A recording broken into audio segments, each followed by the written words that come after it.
बच्चों, आज हम लोग पढ़ने वाले हैं द सुपरपोजिशन प्रिंसिपल। लेकिन इससे पहले हम लोग जानेंगे इलेक्ट्रोस्टैटिक फोर्स और ग्रेविटेशन फोर्स के बारे में। पिछले क्लास में हम लोगों ने पढ़ लिया था इलेक्ट्रोस्टैटिक फोर्स क्या होता है। इलेक्ट्रोस्टैटिक फोर्स हम लोगों ने पिछले क्लास में पढ़ा था और क्लास 11th में हम लोगों ने पढ़ा था ग्रेविटेशनल फोर्स क्या होता है।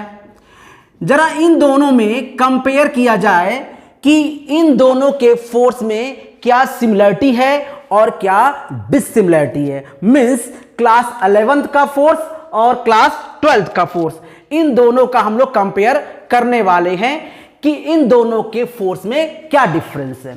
ठीक है मेरे प्यारे बच्चों, तो चलिए इलेक्ट्रोस्टैटिक फोर्स हम लोग जानते हैं कि दो चार्ज के बीच लगता है, मतलब Q1 Q2 के प्रोपोर्शनल होता है। उसी तरह ग्रेविटेशनल फोर्स भी दोनों मास के मल्टीप्लाई के प्रोपोर्शनल होता है। एक सिमिलरिटी नजर आ रही है आप लोगों को। दूसरा सिमिलरिटी इनवर्स स्क्वायर लॉ, मतलब F प्रोपोर्शनल टू 1/r², और यहां भी F प्रोपोर्शनल टू 1/r²। इसको बोलते हैं both forces follows inverse square law. And third similarity क्या होता है मेरे प्यारे बच्चों? तीसरा सिमिलरिटी ये है कि ये दोनों फोर्स कंजर्वेटिव फोर्स होते हैं। ये दोनों फोर्स कंजर्वेटिव फोर्स होते हैं। क्लास 11th में आप लोगों ने पढ़ा होगा, क्लास 11th का ये है कंजर्वेटिव फोर्स। मींस ये दोनों फोर्स पाथ पर डिपेंड नहीं करता। मतलब अगर यहां पर मान लीजिए कि अर्थ है और यहां पर आपका मंगल ग्रह है मार्स, तो इन दोनों के बीच का जो फोर्स है इन दोनों के डिस्टेंस पे डिपेंड करता है। इसका मतलब ये नहीं कि आप वीनस से होते हुए, मरकरी से होते हुए मार्स पे पहुंचेंगे तो डिस्टेंस बढ़ जाएगा, ऐसा कुछ नहीं होता। कंजर्वेटिव फोर्स का मतलब होता है कि ये फोर्स से जो वर्क डन होता है वो पाथ पर डिपेंड नहीं करता है। So both forces are conservative force, वो बस दोनों के बीच के डिस्टेंस पर डिपेंड करता है। चौथी सिमिलरिटी है कि ये दोनों फोर्सेस वैक्यूम में काम कर सकते हैं। तो इसे नोट करें, ये दोनों फोर्सेस के बारे में देखिए। दो फोर्सेस हैं, कौन कौन से? इलेक्ट्रोस्टैटिक फोर्सेस और ग्रेविटेशनल फोर्सेस। सिमिलरिटी क्या है मेरे प्यारे बच्चों? दोनों फोर्स, एक फोर्स चार्ज के मल्टीप्लाई के प्रोपोर्शनल, एक फोर्स मास के मल्टीप्लाई के प्रोपोर्शनल। दोनों force square, inverse square law को फॉलो करते हैं। दोनों फोर्स कंजर्वेटिव फोर्स होते हैं और दोनों फोर्स वैक्यूम में काम कर सकते हैं। तो यह है सिमिलरिटी इलेक्ट्रोस्टैटिक फोर्स और ग्रेविटेशनल फोर्स के बारे में। अब हम लोग पढ़ेंगे इनकी डिसिमिलरिटी क्या है, क्या है जो इन दोनों में डिफरेंस है। सो नाउ डिसिमिलरिटी पढ़ लेते हैं हम लोग कि इनका डिफरेंस क्या क्या है। सबसे पहला डिफरेंस क्या है? हमने पिछले क्लास में पढ़ा था कि ये फोर्स अट्रैक्टिव भी हो सकता है और रिपल्सिव भी हो सकता है। ठीक है, लेकिन ये force only and only attractive force होता है। ठीक है, ये पहला डिफरेंस हो गया। दूसरा डिफरेंस क्या है? ये नेचर ऑफ मीडियम पर डिपेंड करता है। ये पहला हो गया, नेचर ऑफ मीडियम पर डिपेंड करता है। हमने आपको पिछली क्लास में पढ़ाया था एप्सिलॉन नॉट, यानी कि रिलेटिव परमिटिविटी और एब्सोल्यूट परमिटिविटी, यानी कि ये मीडियम पर डिपेंड करता है और ये फोर्स मीडियम पर डिपेंड नहीं करता है। Does not depend on medium. तो दो सिमिलरिटी, पहला ये फोर्स अट्रैक्टिव भी हो सकता है, रिपल्सिव भी हो सकता है, लेकिन ये फोर्स केवल और केवल अट्रैक्टिव होता है। ये फोर्स मीडियम पर डिपेंड करता है। अगर आपने वाटर में दो चार्ज को लेकर गए फोर्स अलग होगा, वैक्यूम में लेकर गए अलग होगा, लेकिन ग्रेविटेशनल फोर्स आप चाहे जहां देखें दो मास पर डिपेंड करता है, उनके बीच के मीडियम पर डिपेंड नहीं करता। और तीसरा सबसे जबरदस्त डिसिमिलरिटी कि this is very strong force, very strong force, ये है बहुत ही स्ट्रॉन्ग फोर्स। इसको मैं ब्लू कलर में लिख देता हूं, this is called very strong force. और ये है weakest force in nature, it's called weakest force, weakest force in nature. तो हमने क्या पढ़ा? द सुपरपोजिशन प्रिंसिपल से पहले हम लोगों ने पढ़ा इलेक्ट्रोस्टैटिक फोर्स और ग्रेविटेशनल फोर्स में क्या होता है डिफरेंस। इलेक्ट्रोस्टैटिक फोर्स को डिटेल में पढ़ने के लिए आप मेरी पिछले क्लास को पढ़ सकते हैं, देख सकते हैं, जहां पे हमने इसको डिटेल्स में समझाया है। यहां पर हम लोगों ने 4 सिमिलरिटी और 3 डिसिमिलरिटी को बता दिया कि ये डिसिमिलरिटी हमारे पास है। ठीक है, अब आप लोग के मन में ये जानने की इच्छा हो रही होगी, हो रही है ना? बिल्कुल हो रही होगी, कितना स्ट्रांग, मतलब स्ट्रांग तो है, कितना स्ट्रांग, यानी ये फोर्स इस फोर्स से कितना स्ट्रांग है, डबल ट्रिपल, कितना स्ट्रांग है। तो लेट्स सी कि ये फोर्स इससे कितना स्ट्रांग है। तो अब हम लोग इससे कंपेयर करके देखेंगे कि ये फोर्स कितना स्ट्रांग होता है। तो बच्चों हम लोग अब प्रोटॉन और इलेक्ट्रॉन के बीच अट्रैक्शन फोर्स निकालने जा रहे हैं।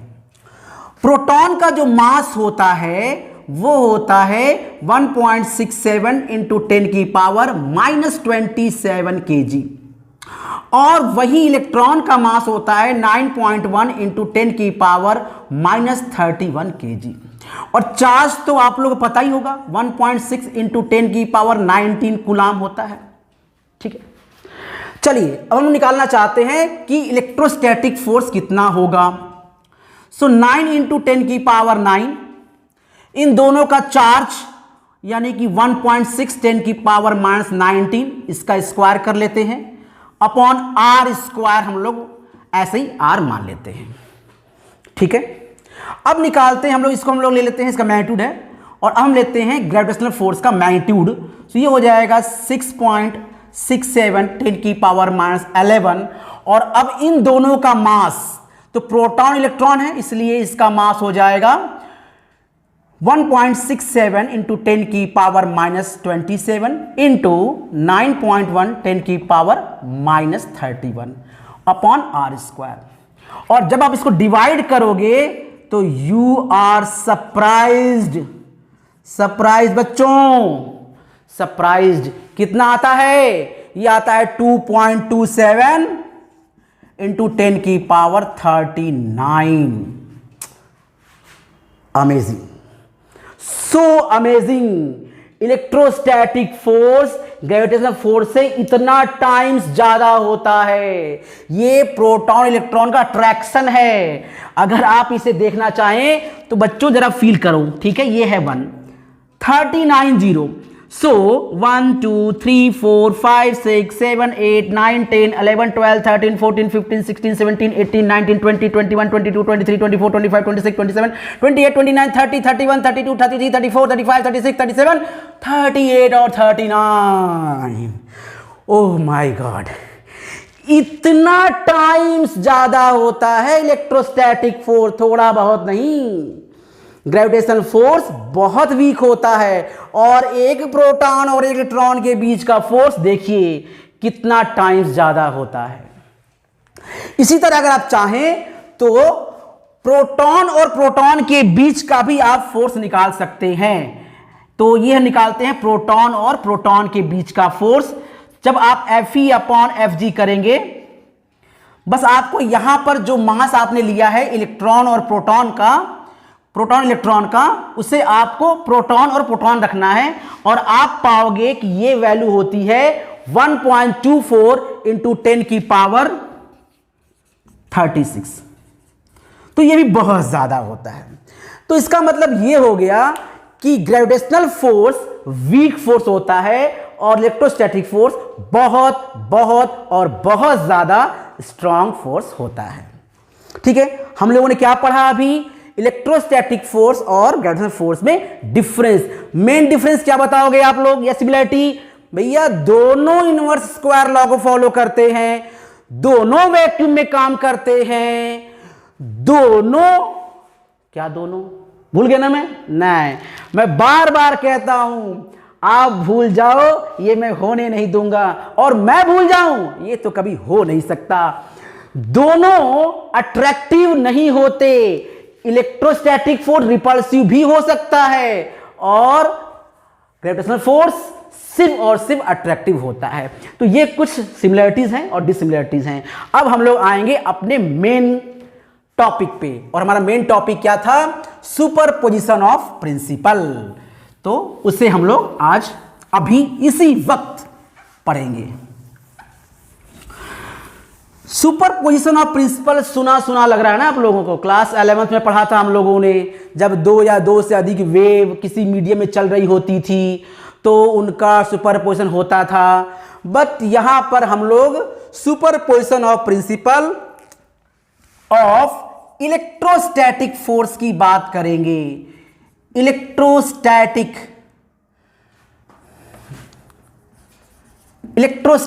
फोर्स की बात करेंगे कि अगर कई सारे फोर्स लग रहे हों तो रिजल्टेंट फोर्स कैसे निकलेगा। सिंपल बात है, देखिए मैं कंपेयर करता हूं क्लास 11 से।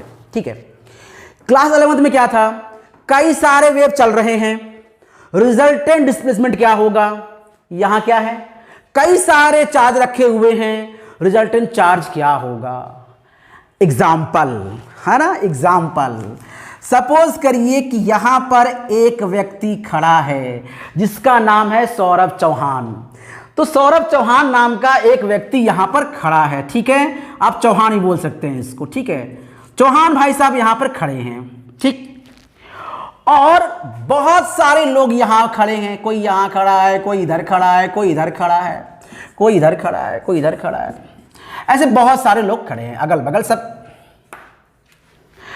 अब सौरभ चौहान जो भाई साहब हैं, इन सब ने इनके ऊपर फोर्स लगाया, इन सभी ने इनके ऊपर फोर्स लगाया, अट्रैक्ट हो गए, सभी लोग चौहान भाई से अट्रैक्ट हो गए। अब मैं देखना चाहता हूं कि इस चौहान साहब पर नेट फोर्स कितना होगा, नेट अट्रैक्शन कितना होगा, नेट रिपल्सन कितना होगा, नेट फोर्स ये कितना फील कर रहे होंगे। ठीक है, तो सभी ने मिलकर फोर्स लगाया इस पर, तो इसको पता करना है कि मेरे पर नेट फोर्स कितना लगेगा, और यही है प्रिंसिपल ऑफ सुपरपोजिशन। ठीक है, कैसे पता करेंगे? देखिए मैंने पढ़ाया था चार्ज में कि चार्ज की प्रॉपर्टी होती है एडिटिव प्रॉपर्टी। आप पिछले वीडियो में जाके देखिए, डिटेल्स में समझ में आएगा आपको कि चार्ज अगर कई सारे रखे हों तो नेट चार्ज होता है उनका algebraic sum, Q is equal to Q1 plus Q2 plus Q3 ऐसे dot Qn। Algebraic sum charge होता है, लेकिन चार्ज होता है स्केलर क्वांटिटी, इसलिए आपने इनको अलजेब्रिक सम कर दिया। लेकिन फोर्स क्या होता है? वेक्टर क्वांटिटी, इसलिए इन फोर्स को हम वेक्टर सम करेंगे। बहुत सिंपल, बहुत सिंपल। बहुत सारे चार्ज रखे हुए हैं, किसी चार्ज पे फोर्स निकालना है, कैसे निकालेंगे? सभी फोर्स का वेक्टर सम कर दीजिए, यही है principle of superposition. The vector sum of all the forces on a given charge is called net force on this charge. मतलब इस चार्ज पर जो नेट फोर्स होगा वो इन सारे फोर्सेस के वेक्टर सम के बराबर होगा, यही है प्रिंसिपल ऑफ सुपरपोजिशन। हम लोग एग्जांपल लेकर समझेंगे। ठीक है, चौहान भाई साहब को मिटा देते हैं, बुरा मान जाएंगे। तो हम लोग क्या करते हैं कि चलिए यहां पर एक Q1 चार्ज रखा हुआ है, ठीक है, और यहां पर एक Q2 चार्ज रखा हुआ है, यहां पर एक Q3 चार्ज रखा हुआ है, अब नेट फोर्स बताइए। चलो मान लिया ये प्लस, मान लिया ये भी प्लस, और मान लिया ये भी प्लस। ठीक है, नेट चार्ज बताइए Q1 पर। तो इसने फोर्स लगाया इधर की तरफ। ठीक है, इसका नाम दिया मैंने F12, मतलब 1 पे लगा है 2 के द्वारा, और इसका नाम दिया हम लोगों ने F13, मतलब इस 1 पे 3 ने लगाया।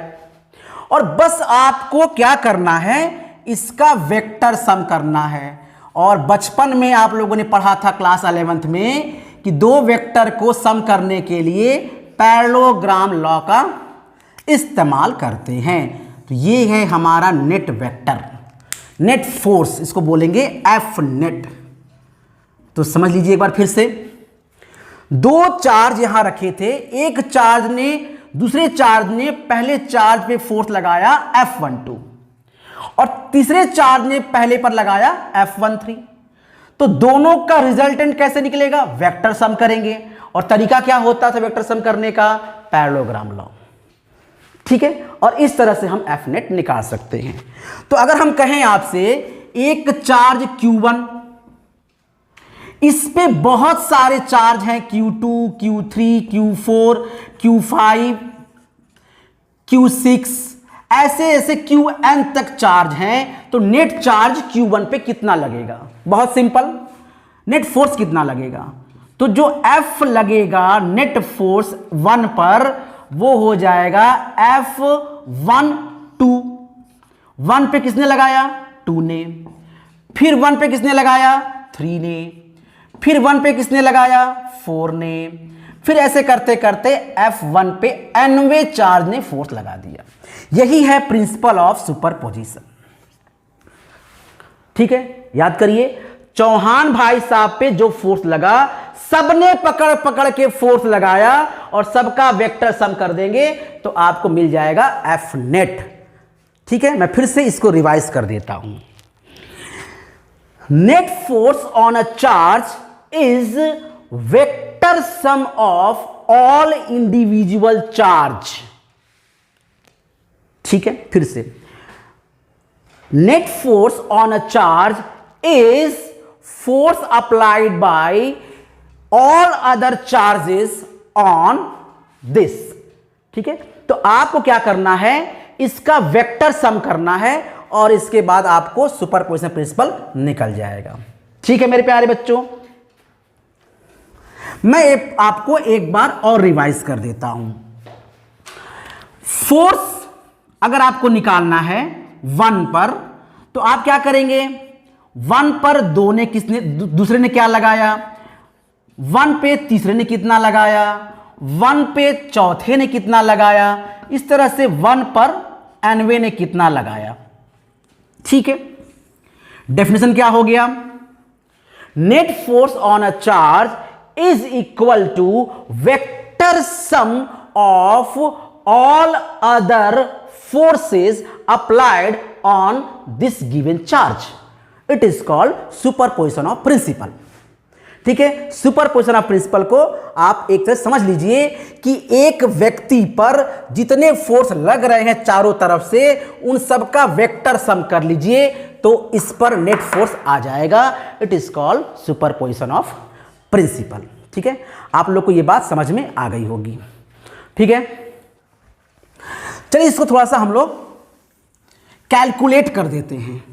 कैसे करेंगे कैलकुलेट, देखिए F1 निकालते हैं। F12 कितना आएगा, 1/4 pi epsilon not Q1 Q2 upon R12। ठीक है, R12 ये हो गया हमारा वेक्टर, और यहां हो गया R12 कैप। ठीक है, स्क्वायर स्क्वायर, यहां भी स्क्वायर रखेंगे हम लोग, स्क्वायर, तो R12 स्क्वायर। अब अगर हम लोग आगे बढ़ेंगे, सो ये हो जाएगा 1/4 pi epsilon not Q1 Q3 लिखेंगे अब अपॉन R13 स्क्वायर, और ये हो जाएगा R13 कैप। ऐसे करते करते हम लोग जाएंगे 1/4 pi epsilon not Q1 QN upon R1N का स्क्वायर, यहाँ R1N कैप। कुछ कॉमन ले लेते हैं हम लोग, तो F1 जो हो जाएगा कॉमन लेते ही 1/4 पाई एप्सिलॉन नॉट कॉमन लेंगे, Q1 भी कॉमन ले लीजिए, क्या मिलेगा आपको? आपको मिलेगा Q2 upon R12 square R12 cap. इसी तरह यहां मिलेगा Q3 R13 स्क्वायर और R13 कैप। इस तरह यहां मिल जाएगा Qn R1n का स्क्वायर और R1n कैप। अगर हम इसको सिंपल लैंग्वेज में लिखें तो F1 हो जाएगा 1/4 पाई एप्सिलॉन नॉट Q1, इसके बाद आप लगाइए सिग्मा, QI लिखिए अपॉन R1I लिखिए, स्क्वायर लिखिए, R1I लिखिए, कैप लगाइए और I की वैल्यू आप लिखिए यहां से 2 से लेकर I की वैल्यू n तक। This is a scientific notation of principle of superposition. लेकिन आपके लिए इतना ही बहुत है, एग्जाम में अगर आप इतना लिख दिए तो आपको बहुत अच्छे नंबर मिल जाएंगे, ये सब लिखने की कोई जरूरत नहीं है। ठीक है, ये जो बच्चे तैयारी कर रहे हैं नीट की या IIT की, उनके लिए है ये बोर्ड में इतना काफी होता है। आता है सुपरपोजिशन ऑफ प्रिंसिपल क्या होता है, तो आप लिखोगे किसी भी चार्ज पे जो नेट फोर्स लगता है वो ऑल अदर चार्जेस के फोर्सेस के वेक्टर सम के बराबर होता है, और आप ये लिख दोगे आपको पूरा नंबर मिल जाएगा। ठीक है मेरे प्यारे बच्चों, वेरी गुड। अब हम लोग इस पे कुछ क्वेश्चंस करेंगे। मेरे प्यारे बच्चों, पहला क्वेश्चन लेते हैं हम लोग। Consider 3 charges Q1, Q2, Q3 each equal to Q at the vertices of equilateral triangle of side L. What is the force on a charge Q, same sign as Q, placed at the centroid of triangle? मतलब कि एक triangle है जो equilateral है, यहां पर A, यहां पर B, यहां पर C, तीनों पे चार्जेस Q1, Q2, Q3 है और तीनों सेम भी हैं, यानी Q1 equal to Q2 equal to Q3 equal to Q, ये गिवन है क्वेश्चन में। ठीक है, और उनकी जो साइड है वो दिया है L। बहुत सिंपल क्वेश्चन है, बहुत सिंपल, आप लोग आराम से कर लेंगे। और इसके सेंट्रॉइड पर रखा गया है एक चार्ज Q, सेंट्रॉइड पर बड़ा Q रखा गया है चार्ज। ठीक, तो बोला गया है कि what is the force on the charge, इस पर फोर्स कितना लगेगा, इस पर कितना फोर्स लगेगा। ठीक है, प्रिंसिपल ऑफ सुपरपोजिशन याद है, एक फोर्स ये लगाएगा, एक फोर्स ये लगाएगा, एक फोर्स ये लगाएगा, नेट फोर्स निकाल लेंगे हम लोग वेक्टर सम से। ठीक है, चलिए, तो ये वाला जो फोर्स है इसने कैसे लगाया होगा, ऐसे लगाया होगा, ये वाला फोर्स ऐसे लगाया होगा और इस वाले ने ऐसे लगाया होगा। ठीक है, ये है फोर्स। तो इसका नाम हमने दिया F2, इसका नाम दिया मैंने F1 और इसका नाम दिया मैंने F3। ये फोर्स हो गया इस तरह से। डायग्राम समझ में आ रहा है आपको? 3 चार्ज कॉर्नर पर रखे हुए हैं इक्विलेटरल ट्रायंगल के, साइड L दिया हुआ है, सेंट्रॉइड पे Q है और इसने फोर्स लगाया बाहर की तरफ, क्योंकि सेम चार्ज दिया गया है ना तो रिपल्सन होगा।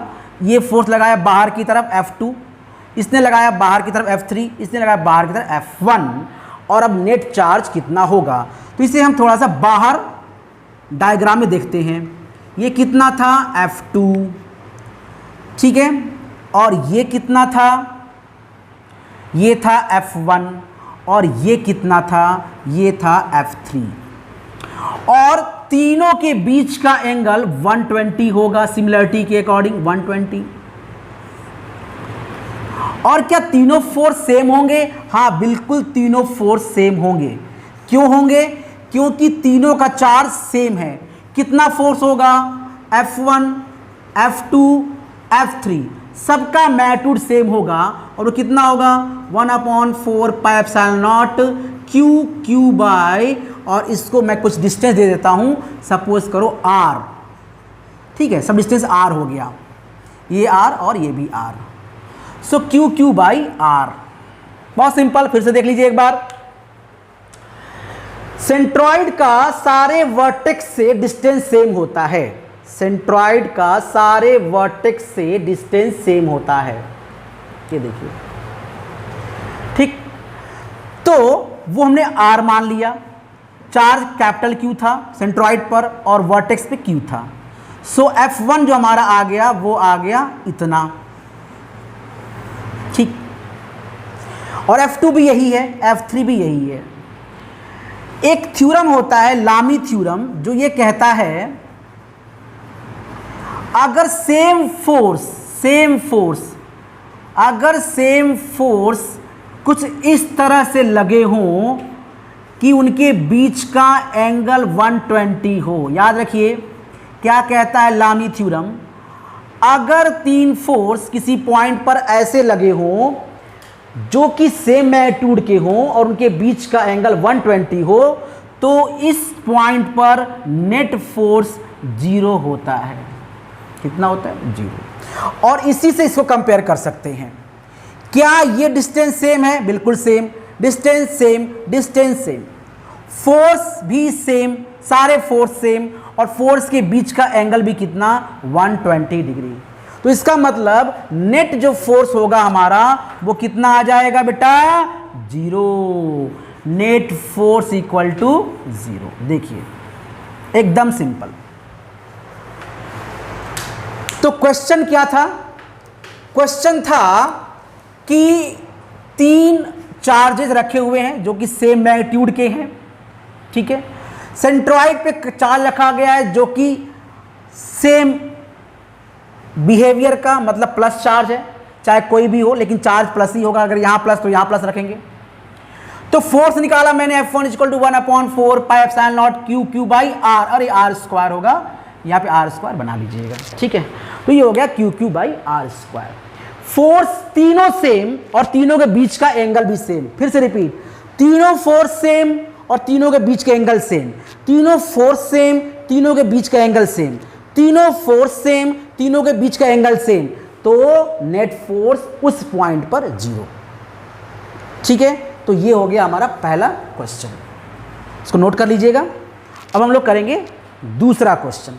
सेकंड क्वेश्चन की तरफ आगे बढ़ेंगे, पॉज करके नोट कर लीजिएगा आप लोग। दूसरा क्वेश्चन क्या कहता है? उससे पहले हम आप लोगों को क्लास 11th का एक टॉपिक बताते हैं। देखिए, अगर एक फोर्स F1 एक फोर्स F2 बीच का एंगल थीटा ऐसे लगा हुआ है, तो जिसका नेट फोर्स होगा वो कितना होगा? नेट फोर्स कितना होगा? F।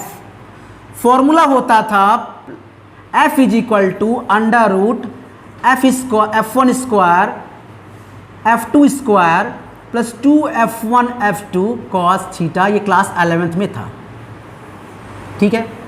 मतलब दो फोर्स अगर कुछ एंगल पर टिके हुए हैं, दो फोर्स किसी एंगल पर लगे हुए हैं, तो उनके बीच का रिजल्टेंट फोर्स इस फॉर्मूले से निकलता है। This is magnitude of this force, ठीक है। और डायरेक्शन के लिए हम अगर इसको मान लेते हैं अल्फा, तो tan अल्फा हो जाएगा F1 sine theta upon F2 plus F1 cos theta. तो ये हो जाएगा हमारा डायरेक्शन, ठीक है। ये फॉर्मूला है क्लास 11th का। अब हम लोग इसको यहाँ पे इस्तेमाल करेंगे। नोट कर लिया आप लोगों ने? नोट कर लिया होगा आप लोगों ने। चलिए तो क्वेश्चन को पढ़ते हैं और देखते हैं क्या करना है इसमें। कह रहा है कि 3 पॉइंट चार्जेस, आपको डायग्राम बनाइए। ये हो गया A, ये हो गया B, ये हो गया C। A पे कितना रखा है? Sir +2 micro coulomb. B पे कितना रखा है? Sir -3 micro coulomb. और C पे कितना रखा हुआ है? Sir -3 micro coulomb. तो ये चार्ज आपने रख लिया है A, B, C पर, ठीक है। और इनके साइड जो है वो है 20 सेंटीमीटर, तीनों के साइड 20 सेंटीमीटर है। आपको कह रहा है कि बीचों बीच BC के बीच एक M है और वहां पर एक चार्ज रखना है। ऐसा चार्ज रखिए कि A पर फोर्स बैलेंस्ड हो जाए, मतलब इक्विलिब्रियम में आ जाए। इक्विलिब्रियम मतलब नेट फोर्स 0। फिर से समझ लीजिए कहानी क्या है। एक इक्विलेटरल ट्रायंगल था, इसके तीनों साइड 20 सेंटीमीटर के थे। A पॉइंट पर +2 माइक्रोकूलम, B पॉइंट पर -3 माइक्रोकूलम, C पॉइंट पर -3 माइक्रोकूलम का चार्ज रखा था। BC के मिड पॉइंट पर M पर कौन सा चार्ज रखें, कितना चार्ज रखें कि A पर नेट फोर्स 0 हो जाए, मतलब A पर फोर्स इक्विलिब्रियम में आ जाए। ठीक है, तो चलिए, तो सबसे पहले इसको थोड़ा हम भूल जाते हैं कुछ देर के लिए, और हम लोग देखते हैं क्या हो सकता है। ये माइनस प्लस, तो ये इसे करेगा अट्रैक्ट। देखो ये अट्रैक्ट कर लिया यहां से अट्रैक्शन फोर्स, और इसको ये भी करेगा अट्रैक्शन फोर्स। देखिए ये अट्रैक्शन फोर्स है, अट्रैक्शन फोर्स। तो ये फोर्स अट्रैक्शन है, ये फोर्स अट्रैक्शन है। इसका रिजल्टेंट फोर्स क्या होगा? इसका रिजल्टेंट फोर्स होगा कुछ इस तरह से, ये होगा रिजल्टेंट फोर्स इसका। ठीक है, ध्यान से समझिएगा। तो बच्चों अब हम लोग निकालते हैं FAB कितना होगा। FAB, A पर B ने कितना फोर्स लगाया होगा? आप बोलोगे sir 1/4 pi epsilon not 2 × 10⁻⁻6 3 × 10⁻⁻6 upon R² 20/100 कितना होता है? 0.2 का स्क्वायर। और यहां पे लिख दो आप AB कैप। सो AB कैप, ये हो गया आपका FAB। अब निकालो FAC कितना होगा? सो 1/4 pi epsilon not 2 × 10⁻⁻6 × 3 × 10⁻⁻6 upon again 0.2 का स्क्वायर, और ये हो जाएगा AC कैप। अगर मैग्नीट्यूड की बात देखें तो FAB = FAC, इसको हम मान लेते हैं F। लेट F मान लिया इसको। ठीक है, अब हम इसको करते हैं सॉल्व।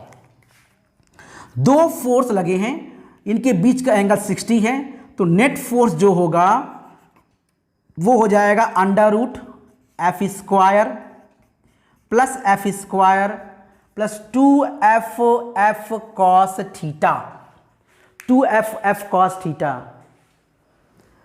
तो इसको हम लोग सॉल्व करेंगे, कितना आ जाएगा?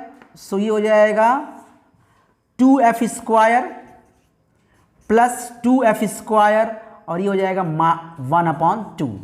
तो आंसर आ जाएगा यहां पर √3F। √3F, this is net force. और F जानते हैं हम लोग कितना है, ये F हो गया। ठीक है, तो जब इसको सॉल्व करोगे आप लोग तो आपका आंसर आने वाला है F नेट, वो आएगा 1.35 √3 न्यूटन AM कैप। फिर से समझा देता हूं आप लोगों को मैं। ये FAB था, ये FAC था, और दोनों का मैग्नीट्यूड सेम था। नेट फोर्स मैंने इस फॉर्मूले से निकाल लिया और ये आ गया 1.35 √3 न्यूटन AM कैप। ठीक है, चलिए अब हम लोगों को चार्ज निकालना है। हम लोग इसका फोर्स निकाल लेते हैं कि M ने A पर कितना फोर्स लगाया होगा। सो FMA निकालते हैं। FMA कितना हो जाएगा? 1/4 पाई एप्सिलॉन नॉट, यहां पे चार्ज मान लेते हैं Q है, यहां पे 2 × 10⁻⁻6 है, और अपॉन जो डिस्टेंस हो जाएगा, वो डिस्टेंस कैसे निकलेगा बेटा? डिस्टेंस कैसे निकलेगा आपका? देखो डिस्टेंस एक बार देख लो, ये है 0.2, ये है 0.1, इसका स्क्वायर माइनस इसका स्क्वायर, तो ये हो जाएगा 0.2 का स्क्वायर माइनस 0.1 का स्क्वायर। ठीक है, और अब इसको आप कंपेयर कर दो इज इक्वल टू 1.35√3 से, और आप पाओगे कि यहां से Q की वैल्यू निकलेगी, वो निकलेगी 3.9 इंटू 10⁻⁻6 कूलाम, और यही हमारा आंसर है। तो फिर से समझ लेते हैं एक बार। 3 वर्टेक्स पर 3 चार्ज रखे थे अलग अलग इक्वल ट्रायंगल, सबकी साइड सेम थी। M पर कितना चार्ज रखे कि A पर बैलेंस हो जाए? हमने FAB निकाला, FAC निकाला, दोनों का मैग्नीट्यूड सेम था, दोनों को F मान लिया, F नेट निकाल लिया जो √3F आ गया, और उसी का मैंने तुलना कर दिया FMA से। जितना फोर्स ये लगा रहा है उतना ही फोर्स ये लगा रहा होगा, तभी यहां पर नेट फोर्स 0 आएगा। तो बिल्कुल सिंपल, Q कितना आ जाएगा 3.9 10⁻⁻6, और ये चार्ज प्लस होना चाहिए माइनस, ऑफ कोर्स ये ऊपर फोर्स लगाएगा तो होना चाहिए ये प्लस की माइनस। अगर यहां माइनस होगा तो ये इसको खींचेगा और ये वाला इसको खींचेगा। तो चार्ज कैसा होना चाहिए? कमेंट करके आप बताइए कि यहां पर चार्ज कितना होना चाहिए। ठीक है, अगर आपको समझ आ गया होगा तो कमेंट करके बताइए कि जो M पर चार्ज है जिसका मैग्नीट्यूड 3.9 इंटू 10⁻⁻6 कूलाम है, उसका नेचर कैसा होगा, प्लस होगा या माइनस। तो मैं आज का रिकैप कर देता हूं। आज हमने पढ़ा था कूलम्ब्स लॉ और ग्रेविटेशनल लॉ का कंपैरिजन, सिमिलरिटी एंड डिसिमिलरिटी। उसके बाद हम लोगों ने पढ़ा प्रिंसिपल ऑफ सुपरपोजिशन, ये क्या होता है, और हमने देखा कि कितना स्ट्रांग फोर्स होता है प्रोटॉन प्रोटॉन के बीच, प्रोटॉन इलेक्ट्रॉन के बीच, और कितना वीक होता है ग्रेविटेशन फोर्स प्रोटॉन और प्रोटॉन के बीच। इसके अलावा हमने ने 2 क्वेश्चन सॉल्व किए थे, जिसमें एक में लामी थ्योरम लगा हुआ था और एक में ये लगा है पूरा प्रिंसिपल ऑफ सुपरपोजिशन, जिसमें क्लास 11th का ये फॉर्मूला लगा है। तो बच्चों आज के लिए इतना ही। कल हम लोग पढ़ेंगे नेक्स्ट क्लास में इलेक्ट्रिक फील्ड। तो फोर्स का टॉपिक यही खत्म होता है। अब पार्ट 2 यानी कि इलेक्ट्रिक फील्ड के बारे में हम लोग डिटेल्स में पढ़ेंगे। तो ठीक है बच्चों,